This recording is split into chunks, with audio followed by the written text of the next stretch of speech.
بسم اللہ الرحمن الرحیم۔ آج فرقوں میں بٹی یہ امت اپنے اکابرین کے کہنے پر اس دنیاوی قبروں میں روح لٹائے جانے کا عقیدہ رکھتی ہے۔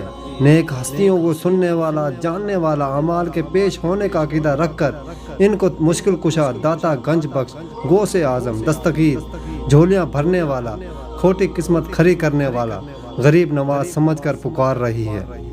یہ عقیدہ اسلام کی جڑ کاٹنے کے مترادف ہے، جس کی وجہ سے دین داری دکانداری میں بدل گئی اور اب مولوی اور پیر تعویذ گنڈے کا شرکیہ کاروبار کر رہے ہیں اور ہر دینی امور پر اجرت لیتے ہیں۔